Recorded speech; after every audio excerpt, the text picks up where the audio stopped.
We live as if time is infinite, as if the days will always stretch ahead of us waiting to be used. But the truth we avoid, is that time is slipping, the year is slipping, and yet it is not gone. What remains is enough. Enough to rewrite your story. Enough to redefine who you are. Enough to change the trajectory of your entire life. Think of it this way. In just a few months, you could learn a skill that opens new doors, rebuild your health to feel stronger than you ever have, or free yourself from people and habits that have held you back for years. Transformation doesn't need decades. It doesn't even need a year. It needs a decision, followed by consistent action. The rest of this year is not a leftover, it's a gift. A concentrated space of time, stripped of excuses, waiting for you to decide who you will become. And if you choose to treat it as the turning point, you may one day look back and say, "That was the moment everything began to change." But before you can change your life in the months ahead, you must pause and ask yourself a difficult question. What am I truly chasing? Because running faster means nothing if you're headed in the wrong direction. The rest of the year isn't about doing more, it's about doing what matters. And that begins with redefining your true goals. 1. Redefine your true goals. Before you take a single step into change, you must stop and ask yourself, am I chasing what I truly want? Or am I simply chasing what I've been conditioned to want? This question may sound simple, but it's one of the hardest you'll ever face. Most people spend years, even decades, pursuing goals that were never really theirs. They run after titles, possessions, or milestones that society has told them to want, without ever stopping to ask if those goals resonate with their deepest values. And then one day, they arrive at the finish line, only to realize it was never their race to begin with. Redefining your true goals is about reclaiming ownership over your direction. The months ahead are not for scattering your energy into every possible pursuit. They are for focus. They are for stripping away the illusions of what you should want and uncovering the truth of what you actually want. It's about trading borrowed dreams for authentic ones, because if you don't, every ounce of effort you put in will move you further away from yourself instead of closer. Ask yourself, when I imagine the life I truly desire, what is at the center of it? Is it freedom, creativity, impact, love, mastery, peace? If you can name that core, you can begin aligning your goals with it. If you cannot, then no number of habits or plans will give you fulfillment. This is why redefining your goals must come first, because without clarity, even the hardest work can feel empty. Think about it. How many times have you achieved something and felt strangely hollow? That hollowness was not failure, it was misalignment. You climbed a mountain that wasn't yours. And the only way to prevent that from happening again is to stop now, in this moment, and choose with honesty. Redefining your true goals also means being brave enough to let go of what no longer serves you. Maybe you've been chasing a promotion, but deep down, you know it doesn't lead to the life you want. Maybe you've been chasing financial success, but the cost has been your health or your relationships. These remaining months of the year are a chance to draw a line and say, no more. I choose differently. From a philosophical standpoint, this echoes the wisdom of the Stoics, who believed that a good life is not about chasing everything, but about aligning with what is essential. Seneca wrote that, "He who is everywhere is nowhere." In other words, scattering your energy makes you less effective, less fulfilled. To redefine your true goals is to focus your life into coherence, to direct your limited time and energy into what is meaningful. Practically, you can begin this process with reflection. Write down the goals you're currently chasing. Then, one by one, ask yourself, why am I pursuing this? Is it because it aligns with my values, or because it looks good on paper? Is it because I truly want it, or because I'm afraid of what people will think if I stop? These questions may be uncomfortable, but they will clear away the noise. And clarity is power. The rest of the year is enough to change your life, but only if you know what life you're changing it into. Redefining your true goals is the compass. Without it, you may move quickly, but you'll never know if you're moving in the right direction. With it, even the smallest steps will carry you toward a future that feels authentically yours. 2.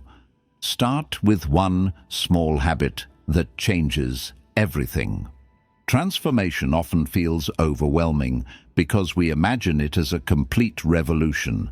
We think we need to overhaul everything, our routines, our work, our health, our relationships, all at once. And because the task feels too big, we postpone it until a mythical, perfect time that never arrives. But the truth is far simpler. You don't need to change everything to change your life.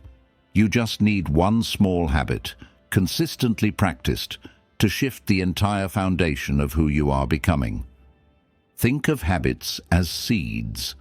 A single seed, planted and nurtured, doesn't just grow on its own. It reshapes the soil around it.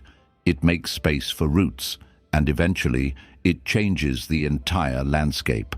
One small daily action has the same effect. Reading for 20 minutes a day may not seem revolutionary, but in a year it can expose you to dozens of books, new perspectives, and ideas that shape your thinking. Waking up an hour earlier may feel small, but it opens up space for reflection, exercise, or planning that compounds into massive results over time. The power of one small habit is that it builds momentum. Change doesn't happen in a single leap. It happens in a chain reaction. When you succeed in one area, however small, it proves to you that change is possible. That proof creates confidence, and confidence fuels the next habit. Slowly, almost quietly, your entire identity begins to shift, not because you forced it, but because one small choice created the conditions for everything else to grow. The reason this works is psychological as much as practical. Big goals are intimidating. They trigger resistance, fear, and procrastination. But small habits slip past your defenses. Your brain doesn't panic at the thought of a 5-minute workout, a single page of journaling, or a short evening walk. And yet, these small commitments accumulate power when repeated. What feels almost insignificant on day 1 becomes unmissable on day 100. Philosophically, this echoes Aristotle's timeless observation: we are what we repeatedly do. Excellence, then, is not an act, but a habit. You don't need to force excellence into existence. You need to practice a small habit of excellence until it becomes who you are. The rest will follow. So as you step into the remaining months of this year, resist the urge to design a dramatic reinvention. Instead, ask yourself, what is one small habit I can begin today that will ripple outward into every part of my life? It might be a morning ritual that grounds you. It might be a commitment to movement, to learning, to gratitude, or to planning your day before it begins. Choose one and give it the respect it deserves. Because one habit is not just one habit, it's the beginning of a new identity. And identities are built not in giant leaps, but in quiet, repeated acts that shape the person you are becoming. The rest of this year is enough time to start one habit that changes everything. 3. Free yourself from toxic relationships. No matter how disciplined you are, how focused your goals become, or how strong your habits grow, your environment will either nurture your transformation or quietly destroy it. And the most powerful part of your environment is not your room, your city, or your schedule. It's the people you allow close to you. The truth is, you cannot step into a new life while surrounded by those who constantly pull you back into the old one. Toxic relationships, whether obvious or subtle, act like weights on your progress. They drain your emotional energy, distort your sense of self, and make growth feel heavier than it needs to be. Sometimes toxicity is loud. People who criticize everything you do, belittle your dreams, or manipulate your emotions to keep you small. But often, toxicity is quiet. It's the friend who always plants seeds of doubt. The co-worker who celebrates your failures more than your wins. The partner who resents your growth because it highlights their own stagnation. These dynamics can be harder to spot because they masquerade as normal. Yet, over time, they create a fog that clouds your vision and robs you of momentum. Freeing yourself from toxic relationships doesn't always mean dramatic confrontations or burning bridges. Sometimes it's a subtle but firm shift, reducing the time you spend with certain people, setting clear boundaries, or learning to say no without guilt. Other times, it does mean walking away entirely, recognizing that some connections cannot be saved without destroying yourself in the process. Either way, the principle is the same.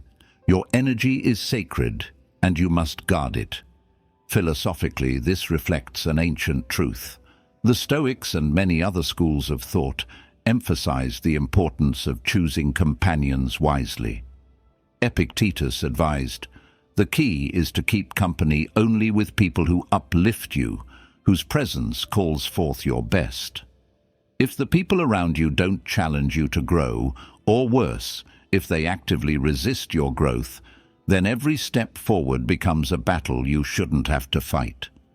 Freeing yourself from toxic relationships is not an act of cruelty, it's an act of self-respect.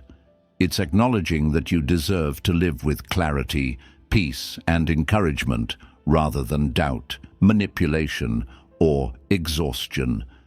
It's choosing to make space for relationships that are healthy, inspiring, and mutually supportive. And when you clear that space, something powerful happens. You start attracting people who reflect the life you're building, not the life you're leaving behind. The remaining months of the year are too precious to spend defending your dreams from the very people who should be helping them grow. If you want transformation, begin here, by freeing yourself from what holds you down. Once you do, you'll discover that growth feels less like a constant uphill battle and more like a natural unfolding. 4. Face procrastination without excuses. Procrastination is often described as laziness, but in truth, it is something far more insidious. Laziness suggests a lack of desire to act, but procrastination is different. It is the desire to act mixed with the inability to begin. It is a constant state of postponement, where the mind convinces itself that tomorrow is always a better day to start. And so, dreams are not killed by failure. They are quietly suffocated by endless waiting. If there is one truth that must be confronted now, in the months that remain, it is this. If you do not start now, you never will. The mind is clever at creating excuses. I'll start when I have more time. I need to be more prepared. I'll begin after this season passes. These excuses sound reasonable in the moment, but they are traps. There will never be more time, because time is never given. It is carved out of what already exists. Preparation is important, but most preparation is endless. It becomes a ritual of delay. a way to feel productive without ever facing the discomfort of beginning. And waiting for the perfect season is the greatest illusion of all. Life is never free of difficulties. There will always be obligations, challenges, and distractions. If you wait for the storm to pass, you may wait your entire life. Facing procrastination requires honesty. It is not enough to tell yourself, "I'll do better tomorrow." You must ask yourself why you are delaying. At the heart of procrastination is often fear. Fear of failure, fear of success, fear of judgment, fear of change itself. Beginning means entering unknown territory, and the unknown is uncomfortable. So the mind finds safety in postponement, convincing itself that delay is harmless. But delay is never harmless. Each day lost is a day that could have moved you closer to the life you want. Consider this. A single page written each day becomes a book in a year. 20 minutes of walking each day becomes measurable fitness in 3 months. 5 minutes of meditation each morning becomes a calmer, clearer mind by the end of a season. The actions are small, but the compound effect is enormous. Yet procrastination steals this compound effect from you. It robs you not just of today's progress, but of tomorrow's transformation. The way to break procrastination is not to wait for motivation, because motivation is fleeting. It is to build discipline. Discipline begins when you act not because you feel ready, but because you refuse to delay any longer. It means showing up in the smallest way possible, even if it feels insignificant. Write 1 sentence, do 1 push-up, read 1 page. These micro-actions are the antidote to procrastination because they bypass the mind's resistance. The moment you begin, the weight of delay starts to dissolve and momentum builds. Philosophically, procrastination is the enemy of a meaningful life. The Stoics spoke often about the brevity of time. Seneca wrote, "It is not that we have a short time to live, but that we waste much of it." Wasting time through procrastination is not simply a habit, it is a theft of life itself. Every hour spent postponing action is an hour you never get back. And yet, when you finally face this reality, procrastination loses its power. You realize that starting today is the only rational choice because tomorrow is never guaranteed. Another way to dismantle procrastination is to reframe how you see action. The mind often avoids starting because it imagines the entire mountain it must climb. But you don't need to climb the whole mountain today. You only need to take the first step. And once that step is taken, the second becomes easier. Progress is not about massive leaps. It's about consistent steps, small enough to sustain, but large enough to accumulate into transformation. Accountability also plays a role. When you keep your goals private, procrastination can thrive unnoticed. But when you create systems of accountability, whether through journaling, tracking progress, or aligning with a trusted friend or mentor, you introduce external pressure that makes delay harder to justify. This is not about relying on others to push you, but about building an environment where your commitments are visible, and visibility breeds responsibility. The irony is that procrastination feels safe in the moment, but it creates long-term suffering. Avoiding a task today may give temporary relief, but it creates stress, guilt, and regret that linger. Starting may feel uncomfortable, but it builds confidence, clarity, and momentum. The discomfort of starting is short. The pain of procrastination is endless. So, as you look at the months that remain in this year, the question is simple. How much longer will you wait? If not now, when? If not this season, then which season? The excuses you've used before will return again, dressed in slightly different clothing, unless you make a different choice. The decision must be firm. No more delays, no more excuses, no more illusions of tomorrow. Transformation doesn't begin with a dramatic act. It begins with an end to waiting. And the rest of the year is more than enough to prove that to yourself. Imagine how different your life could look in just 90 days if you simply refused to procrastinate. Imagine waking up 3 months from now, not with regret, but with momentum, clarity, and pride that you chose to begin when it mattered most. Procrastination is not defeated in thought. It is defeated in action, and action begins not tomorrow, but today. 5. Invest in your physical health immediately. Your body is not just a machine that carries your mind. It is the foundation upon which every aspect of your life is built. Without health, even the greatest ambitions collapse under the weight of exhaustion. Without strength, even the sharpest mind loses its clarity. And without vitality, even the most meaningful goals lose their urgency.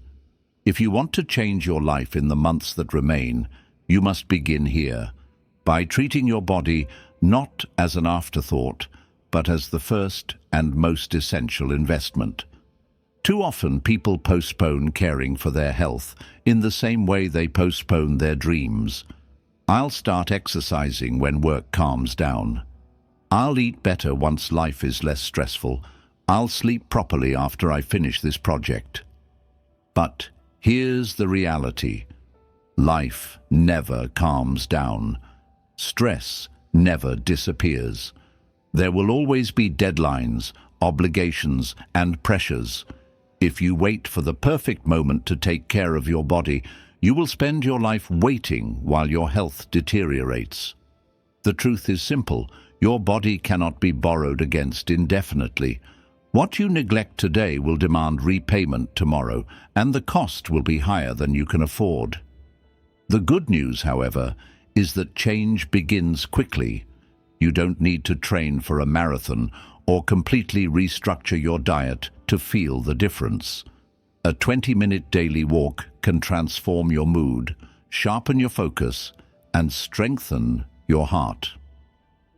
Choosing whole foods over processed ones will give your body fuel instead of poison.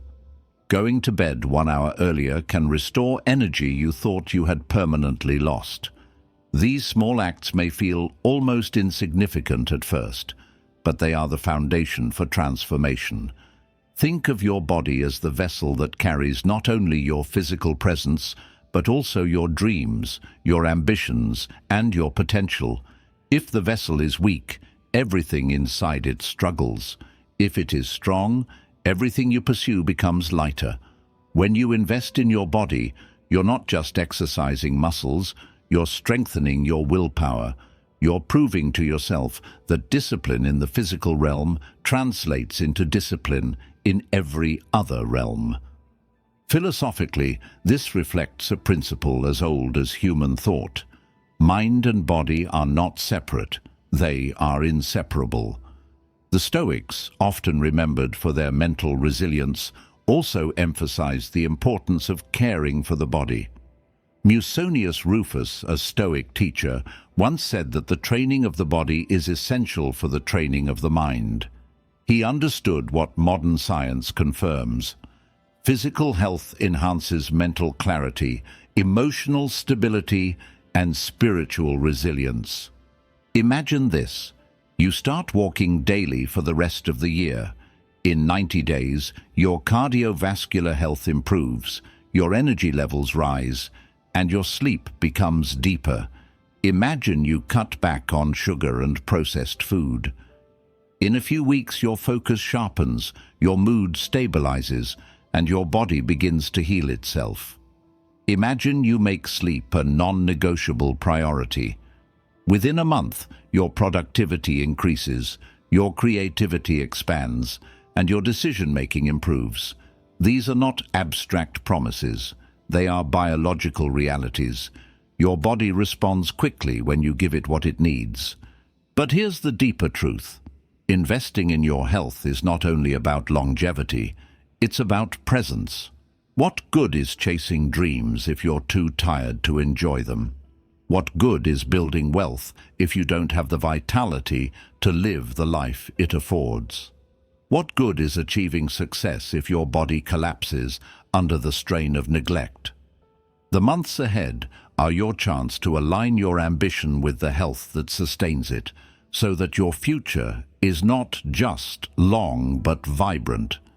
There is also an emotional dimension. Caring for your body is a form of self-respect. Every time you move, eat with awareness, or rest intentionally, you send a message to yourself: I am worth the effort. And that message transforms not only your health, but also your identity. You begin to see yourself as someone disciplined, resilient, and capable.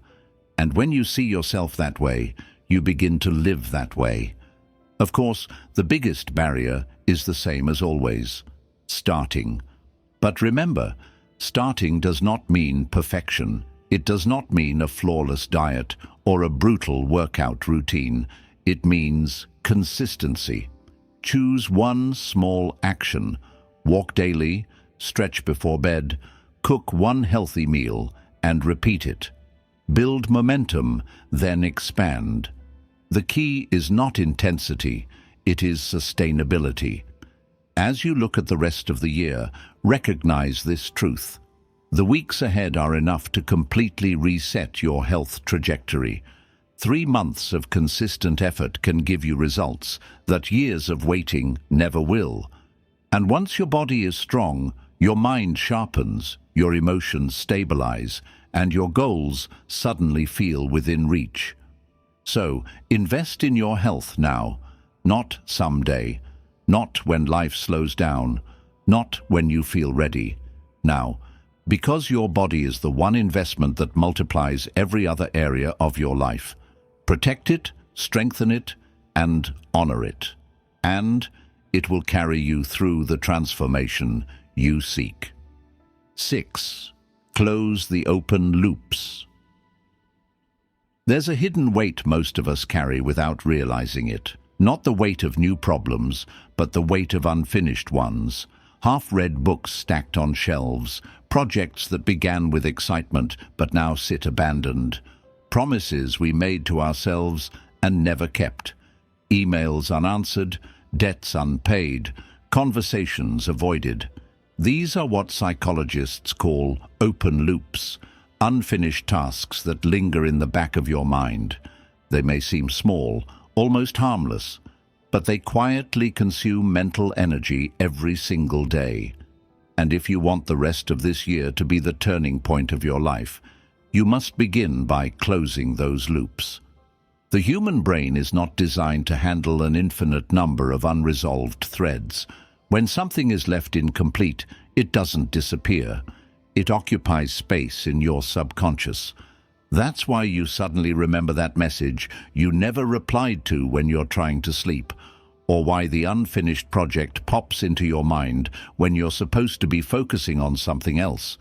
Each loop whispers, "Don't forget me." Multiply that by dozens of loops, and the whisper becomes a constant noise. You may feel tired not because you're doing too much, but because you're carrying the weight of too many unfinished things. The first step to freedom is awareness. Take time to write down everything that feels unresolved in your life, big or small, projects left undone, habits you committed to but dropped, responsibilities you've been avoiding, even personal conversations you know you need to have. Seeing them on paper can feel overwhelming at first, but it's also clarifying. It shows you the true cost of delay. Then comes the decision. Which loops will you close, and which will you consciously let go of? Because not every unfinished task deserves to be finished. Some loops exist only because of unrealistic expectations or goals that no longer serve you. Closing a loop can mean completing it, but it can also mean releasing it. Both are acts of closure. Both free you from the constant drain of the unresolved. Consider the sense of peace that comes when you finally finish a project you've been putting off for months, or the relief that comes when you admit to yourself that you're no longer pursuing a certain goal, and you stop carrying it like invisible baggage. Each loop closed returns mental energy to you. Each one silenced gives you more clarity for what actually matters. From a philosophical standpoint, this practice reflects the Stoic idea of focusing only on what is within your control. Open loops often remain open because we avoid the discomfort of confronting them, but the avoidance doesn't eliminate the burden, it intensifies it. Marcus Aurelius reminded himself daily to face life directly, not with delay. Closing loops is a modern expression of that wisdom. Instead of letting avoidance dictate your mental landscape, you act, decide, or release. Practically, the process of closing loops also builds momentum. Every time you complete something unfinished, you reinforce your identity as someone who follows through. You send a signal to yourself. I can be trusted to finish what I start. That trust accumulates, and with it comes confidence. The small act of clearing your desk, paying a bill, or finishing a chapter becomes more than just a task. It becomes a brick in the foundation of a more disciplined life. But there's a deeper layer. Open loops don't just drain energy, they distort your future. When your attention is divided among dozens of unresolved things, you struggle to give full presence to what lies ahead. It's like trying to move forward while constantly glancing backward. Closing loops is how you break free from the pull of the past so that you can step into the present with full power. Imagine using the rest of this year to systematically clear away what's unfinished. By the end of it, your environment is cleaner, your projects are either complete or consciously released, your commitments are simplified, and your mind is quieter. Suddenly, the energy you used to waste on background stress is available for building new habits, pursuing meaningful goals, and living with clarity. The gift of closing loops is not just productivity, it's peace. It's waking up in the morning without the subtle anxiety of what's unresolved. It's going to bed at night knowing that your energy is being directed, not scattered. It's living in alignment with yourself, where your actions and intentions finally match. The rest of this year is enough to change your life, but before you can create the new, you must clear the unfinished. You must close the loops, because only when you release the weight of the unresolved can you fully embrace the weight of your potential. 7. Learn to say no without guilt. Every yes you give carries a hidden cost. It costs you time, it costs you energy, and it costs you focus. Yet most people move through life saying yes far more often than they should, not because they want to, but because they feel guilty for saying no. We fear disappointing others, damaging relationships, or being seen as selfish. But here's the truth. Every yes to what doesn't serve you is a silent no to what could transform your life. And if the rest of this year is to be the turning point, then learning to say no without guilt may be one of the most important skills you can develop. Think about how much of your energy has been scattered not by your goals, but by obligations you never wanted in the first place, invitations you accepted out of politeness, commitments you made out of fear, work you took on to avoid conflict. Each of these small yeses piles up until suddenly your days are filled with tasks that drain you, leaving no space for the things that matter most. This is how people wake up years later, wondering why their dreams never came to life, because they never protected the time to pursue them. Saying no is difficult because it feels like rejection, but in reality, it is direction. It is a way of choosing the path you will walk, instead of letting others choose it for you. When you say no to distractions, you're saying yes to focus. When you say no to toxic people, you're saying yes to healthy relationships. When you say no to unnecessary obligations, you're saying yes to your own growth. Every no becomes a doorway to a bigger, more intentional yes. Psychologically, guilt often arises because we are wired for belonging. Humans fear exclusion, and so we equate saying no with pushing others away. But the reality is the opposite. Relationships built on constant self-sacrifice breed resentment, not closeness. Boundaries are not walls, they are guardrails. They protect not only your time, but also the quality of your relationships. When you give your yes only when it is true and wholehearted, people learn to trust it. And trust, not compliance, is the foundation of respect. Philosophically, the practice of saying no aligns with Stoic wisdom.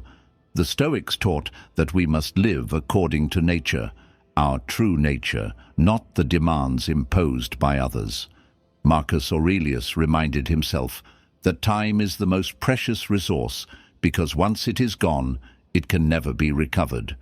To waste it on things misaligned with your purpose is to betray yourself. Saying no is not selfish, it is self-preserving. It is the recognition that your life is finite and therefore must be lived with intention. Practically, learning to say no without guilt begins with clarity. If you don't know your priorities, everything will feel urgent. If you don't know your values, every request will feel reasonable. But when your goals are defined and your values clear, it becomes easier to measure whether something deserves your time. Ask yourself, does this request align with my goals? Will this bring me closer to the life I'm building or pull me further away? If the answer is no, then the answer you give should be the same. The skill also lies in how you say it. No does not need to be harsh, defensive, or cold. It can be calm, respectful, and firm. A simple, "I can't take this on right now," or "that doesn't fit with my current priorities," is often enough. You don't owe anyone long justifications. The more you practice, the more natural it becomes, and the guilt begins to fade. Imagine the power of reclaiming just a fraction of the energy you lose by saying yes too often. What if, over the next 3 months, you protected just 1 hour a day by saying no to something that doesn't serve you? That's 90 hours of reclaimed time, enough to write a book chapter, build a new habit, deepen a skill, or simply rest and restore. These reclaimed hours are not just empty spaces.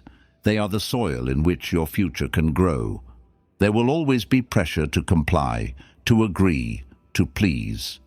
But transformation demands that you become the gatekeeper of your own time. No one else will protect it for you. And while some may not like the boundaries you set, the ones who truly value you will respect them. More importantly, you will begin to respect yourself. The rest of this year is enough to change your life, but only if you stop scattering your power, only if you stop trading your future for the comfort of avoiding guilt, only if you learn the simple, liberating truth that no is not rejection, it is self-respect. And when you master it, your yes will carry more weight, your days will carry more focus, and your life will finally begin to align with the vision you've been chasing. 8. Reprogram your mind with the right inputs. Your mind is the soil of your life. Whatever you feed it, whatever seeds you plant, will eventually grow into the thoughts you carry, the emotions you feel, and the actions you take. Yet most people live as if their mind is a landfill, not a garden. They allow endless streams of negativity, distraction, shallow entertainment, and toxic opinions to pour into their awareness each day, then wonder why they feel anxious, unmotivated, or lost. The truth is simple. If you want the rest of this year to change your life, you must begin by reprogramming your mind with the right inputs. Think about how much of your mental diet comes from sources you didn't even consciously choose. Social media algorithms that profit from your distraction, news cycles designed to provoke fear and outrage, conversations with people who drain rather than inspire, songs, shows, and videos that leave you numb instead of nourished. Every one of these inputs is a seed, and when the wrong seeds are planted daily, they grow into weeds that choke your potential. The danger is not in one negative input, it's in the constant repetition. Just as the body becomes what you repeatedly eat, the mind becomes what you repeatedly consume. If you scroll through negativity every morning, you're programming your brain to see the world through a lens of hopelessness. If you surround yourself with voices that mock ambition or belittle growth, you're training yourself to lower your expectations. Your outer world becomes the reflection of your inner programming. Garbage in, garbage out. But here lies the power. You can choose what you feed your mind. You can reprogram it. Just as an athlete carefully selects their nutrition to fuel performance, you can carefully select the information, conversations, and experiences you allow into your awareness. Imagine replacing endless scrolling with reading one chapter of a book that elevates your thinking. Imagine swapping toxic news cycles for a podcast that challenges you with ideas of philosophy, psychology, or science. Imagine filling your environment with people who encourage you to grow, who hold you accountable, who expand your vision of what's possible. These shifts don't just change what you know, they change who you become. Philosophically, this principle is ancient. The Stoics spoke often about the importance of guarding the mind. Epictetus warned that the things we dwell on shape our character, and therefore we must be vigilant about what we allow in. Modern psychology confirms this. Neural pathways strengthen with repetition. What you focus on literally wires your brain. If you focus on fear, you train your brain for anxiety. If you focus on gratitude, you train your brain for resilience. Your mind is plastic. It reshapes itself according to what you feed it. Practically, reprogramming begins with awareness. Take inventory of your mental diet. How much of your time is spent consuming things that uplift you versus things that drain you?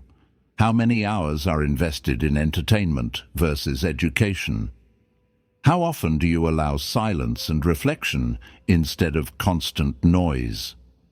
This is not about rejecting all pleasure or leisure. It is about balance. It is about asking, are my inputs aligned with the life I am trying to create? Then make intentional replacements. If you want clarity, feed your mind books that sharpen your perspective. If you want discipline, surround yourself with voices through mentors, podcasts, or communities that embody it. If you want peace, limit your exposure to content designed to provoke outrage and fill your awareness with practices like meditation, journaling, or philosophy. These choices, repeated daily, begin to shift your mental state. And when your mind changes, everything else follows. There is also the environment to consider. Inputs are not just digital, they are physical. The places you spend time, the conversations you allow, the habits of those around you, these are all inputs. If your environment is chaotic, your mind will mirror that chaos. If your environment is intentional, your mind will mirror that intention. That's why it is often said, show me your friends, and I'll show you your future. The people closest to you are the strongest inputs into your mind. Choose them with care. Imagine what could happen if, for the rest of this year, you curated your inputs with discipline. 90 days of reading daily instead of scrolling. 90 days of journaling your thoughts instead of drowning them in noise. 90 days of surrounding yourself with voices of wisdom instead of voices of doubt. By the end of the year, your inner landscape would be unrecognizable, not because of luck, but because you planted different seeds. The principle is timeless. You cannot produce excellence from a mind filled with trash. You cannot build clarity from confusion or resilience from constant negativity. If you want a different life, you must give your mind different inputs. And the rest of this year is enough to make that shift, enough to reprogram your awareness, reshape your thinking, and set the stage for a future defined not by default, but by design. 9. Practice daily. Gratitude with awareness. Gratitude is often spoken about as if it were something simple, just a matter of listing a few good things in your life and moving on. But true gratitude, practiced with awareness, is not a shallow exercise. It is a profound shift in perspective, a discipline that reshapes how you experience the world. And if you want the rest of this year to truly change your life, gratitude must become more than a fleeting feeling. It must become a daily practice. At its core, gratitude is about attention. Most people live in a constant state of focusing on what's missing, the money they don't have, the opportunities they missed, the relationships that didn't work, the goals still far away. The human brain is wired for survival, which means it naturally scans for threats, dangers, and deficiencies. This negativity bias once protected us, but in the modern world, it traps us in dissatisfaction. Gratitude interrupts this cycle. It pulls your attention away from what is absent and grounds you in what is present. And that single shift changes everything. But here's the key: gratitude must be conscious. Mechanical gratitude, rushing through a list of "I'm thankful for my family, my health, my job," does little to change your inner state. True gratitude requires depth. It's not just acknowledging that you have food, but pausing to really feel what it means that you will not go hungry tonight. It's not just noting that you have a roof over your head, but recognizing the profound security and dignity it provides. It's not just saying "I'm grateful for my health," but actually feeling the miracle that your heart beats every second without asking for your permission. When practiced daily, gratitude reshapes your emotional baseline. Instead of starting each day from a place of lack, you begin from a place of abundance. And abundance is powerful. It gives you energy to pursue goals without desperation, to face challenges without despair, and to appreciate the journey even before you reach the destination. Gratitude does not ignore pain or difficulty. It balances them. It reminds you that even in struggle, there is something to be thankful for, and that reminder builds resilience. Philosophically, gratitude has been a cornerstone of wisdom across centuries. The Stoics often spoke about focusing on what we have rather than what we lack. Marcus Aurelius reminded himself daily to look upon even the simplest parts of life with wonder. Modern psychology confirms what the ancients intuited. Studies consistently show that practicing gratitude improves mental health, lowers stress, strengthens relationships, and even enhances physical health. It is not sentimental, it is practical. It is a tool for survival and thriving alike. The practice does not need to be complicated. It can be as simple as writing 3 things each morning that you are deeply grateful for and pausing to feel each one, not just list it. It can be ending your day by reflecting on a moment that brought you joy, however small, a smile from a stranger, the sound of rain on your window, the warmth of your bed. Gratitude is not about waiting for extraordinary things. It is about seeing the ordinary with extraordinary clarity. There is also a social dimension. Gratitude strengthens relationships because it shifts your focus from what others fail to give you to what they already bring into your life. Expressing gratitude outwardly to friends, family, colleagues creates a cycle of positivity. It reminds people that their presence matters, that their efforts are seen, and in a world where most people feel unnoticed, that recognition is transformative. Imagine if, for the rest of this year, you committed to daily gratitude with awareness. 90 days of starting or ending your day by reflecting deeply on what is good, what is steady, what is beautiful in your life. 90 days of training your brain to notice abundance instead of absence. 90 days of consciously shifting your emotional lens from scarcity to appreciation. By the end of the year, your external circumstances may or may not have changed dramatically, but your inner world will feel radically different. Gratitude is not the denial of ambition, it is the fuel of it. When you are grateful, you stop chasing goals out of desperation and instead pursue them from a place of wholeness. You stop believing that success will one day make you complete, because you realize you are already standing on a foundation of enough. And from that foundation, you can build more without fear of collapse. The rest of this year is enough to change your life, but that change begins not only with doing more or having more, it begins with seeing more, seeing the good that is already here, seeing the miracle of being alive at this very moment. Gratitude, practiced daily and deeply, doesn't just change what you see, it changes who you are. 10. Create a 90-day plan. If there is one truth about change, it is this: transformation does not happen in vague intentions or lofty resolutions. It happens in clear, structured, measurable action. Most people fail not because they lack motivation, but because they lack a plan. They want to change their lives, but never define how, when, or with what consistency. The dream remains a dream, and the year slips away.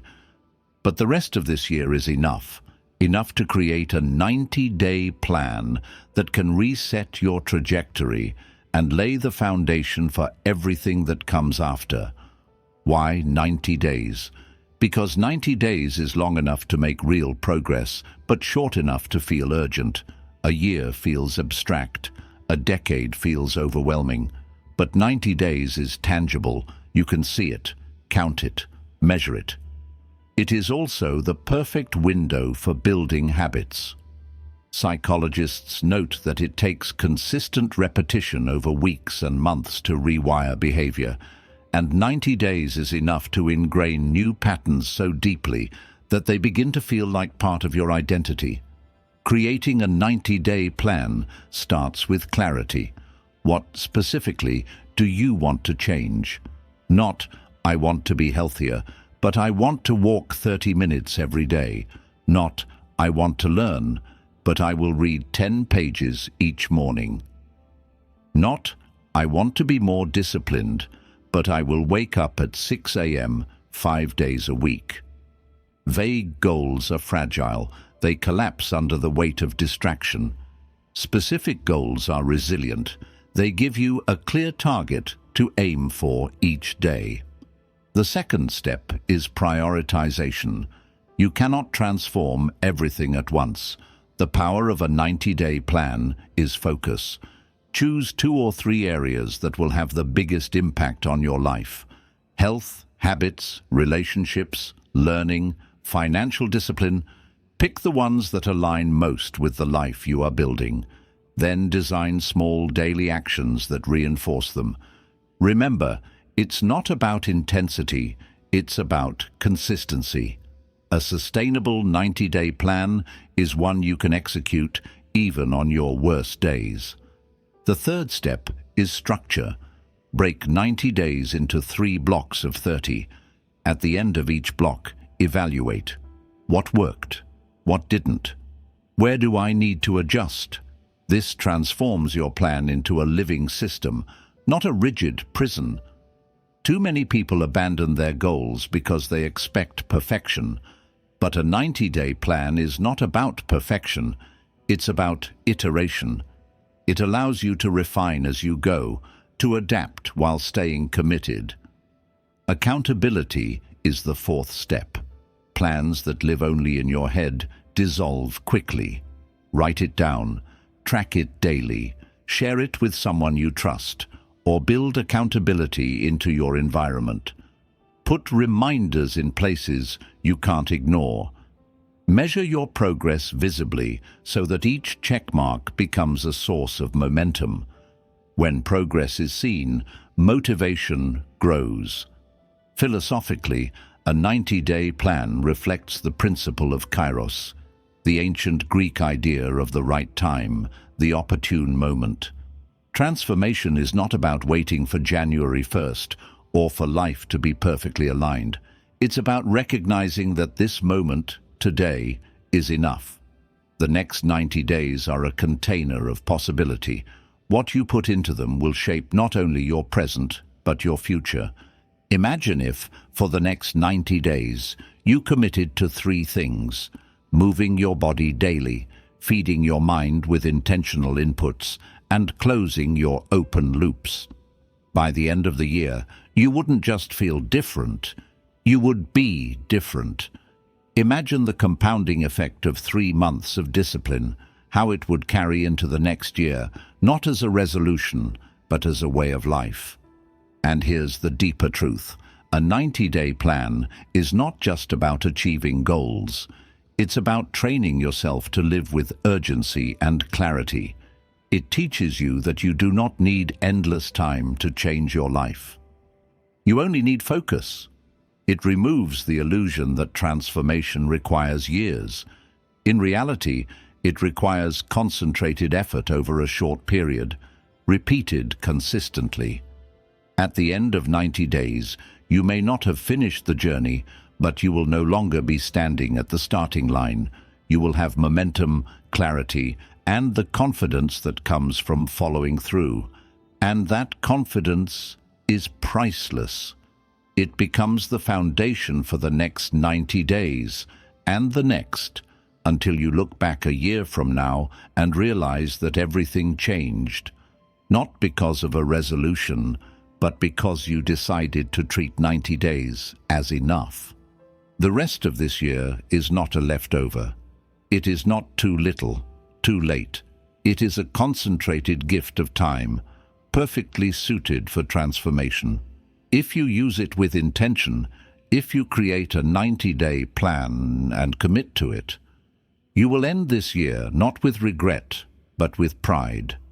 Pride that you began, pride that you followed through, and pride that you proved to yourself that real change is always possible, no matter how little time remains. The year is not over. It never truly is until you decide it is. What remains is not scraps of time, not fragments too small to matter. It is a doorway. 90 days or 60 or even 30 is enough to redirect the course of your entire life. Because transformation is not measured in years, it is measured in moments of decision, followed by consistent action. Every principle we have explored, clarifying your true goals, beginning with small habits, releasing toxic ties, defeating procrastination, caring for your health, closing open loops, protecting your time with no, reprogramming your mind, practicing gratitude, and creating a 90-day plan. Each is a thread.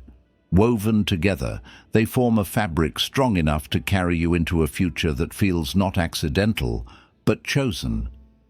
The question is not whether the rest of the year is enough. The question is whether you will use it. Most people will let it slip by, convincing themselves that real change must wait for a new calendar, a new season, a new year. But the truth is that change has never been tied to dates. It is tied to decision, and decision can happen now. So I leave you with this reflection. How will you look back at this year when it ends?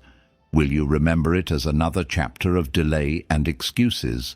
Or will you remember it as the turning point, the season when you stopped waiting and started becoming? The choice is in your hands. The rest of this year is enough. Enough to realign, to rebuild, to rise. Enough to take the first steps toward the life you've been imagining. Enough to prove to yourself that transformation is not a someday promise. It is a today decision. Do not wait for January. Do not wait for permission. Do not wait for more time. Begin now with what you have in the days that remain.